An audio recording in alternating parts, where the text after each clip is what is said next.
Hey guys, and welcome back to another episode of Federico Talks Watches. Today I'm answering once again some of your questions, such as, is everybody wrong about the new Patek Philippe Cubitus? All that and more in today's episode. Now, of course, before we get started, customary wristwatch check. Today I'm wearing my white gold Patek Philippe 5296 sector dial Calatrava, one of my all-time favorite Pateks. Absolutely love it. And also, guys, just a heads up, starting probably after tomorrow, for the next 4 or 5 days, we are going to have the biggest drop of inventory Del Rey has ever had, with some killer deals. Over 100 watches will be added at prices you have never seen before. So do me a favor, guys, if you don't want to miss out, keep an eye out. Now, of course, to highlight 3 newly arrived and currently available on the website watches, we have the Langenzona Datograph in platinum with full box and papers. One of my all-time favorite watches, one of the most beautiful movements ever created, and probably the finest chronograph ever created. And of course, it is the least expensive one in the world. This is your chance to pick up a true grail. We also have the very rarely seen Roger Dubuis Pulsion chronograph, a very rare watch only made for a year or two, their sports model, with a very thick sapphire crystal drilled directly into the case. Now this, apart from the interesting crystal, has a very high-end micro rotor chronograph movement that is sporting the Geneva seal. So extremely high quality, with a retail price of around $40,000. You can now pick it up for under 10. And a very beautiful Vacheron Constantin Overseas. This one is not the current generation, it's not the previous one, it's the neo-vintage one before that, in the slightly smaller case size and extremely collectible and getting very hard to find. All that and way more at delraywatch.com, the best place for a watch geek to buy a watch. Link in the description below. Anyway, guys, you know the spiel. These are the questions you ask me on my Instagram account at Federico Talks Watches. A few times a month, a Q&A picture pops up. When you see that picture, feel free to ask your question. When I get enough questions, I take the picture down. Please do not DM me. I do not check them. And we start in no particular order with Luiso Cortez. And he says, "Hey, Federico, do you think square watches are here to stay, or is it a bubble? Cartier, Piaget, etc." So it's definitely not a bubble. Square watches are here to stay, and they have been for almost 100 years, or over 100 years. Square watches, while never as popular as round watches, apart from maybe the 30s, 40s, they really hit their peak. They've always been around, from the Art Deco pieces to the Cartier tank to the JLC Reverso. Yes, square watches are niche, but they are not a bubble. And I don't think they're particularly popular right now anyway, apart from maybe the Cartier Santos. But yes, square watches are definitely here to stay.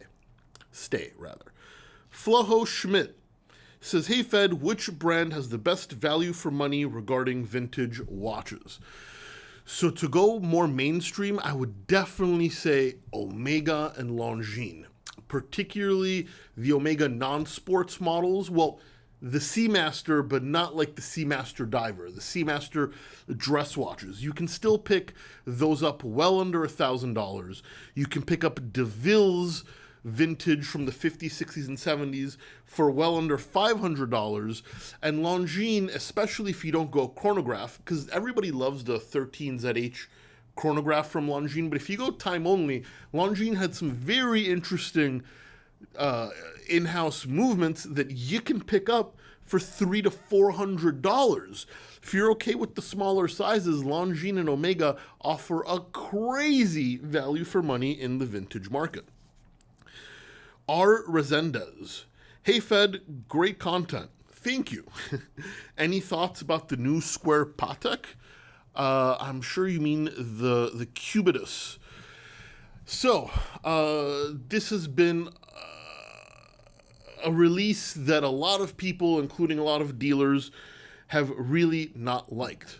Are they wrong?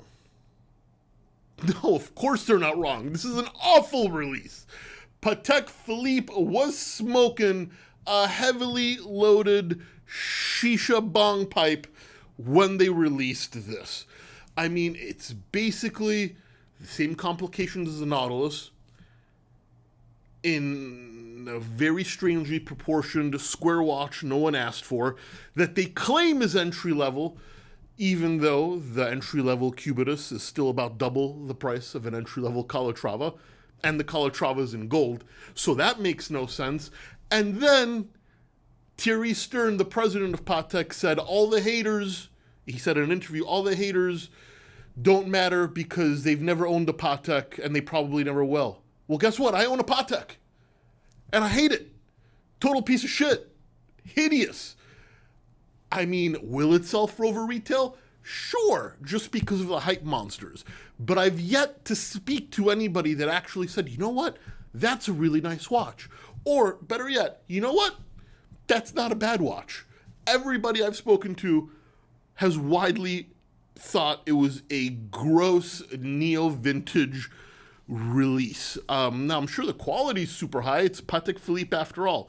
But the watch is definitely not a looker. And in fact, only its mother, or maybe its father, Mr. Stern, can love it. Jelizalde13.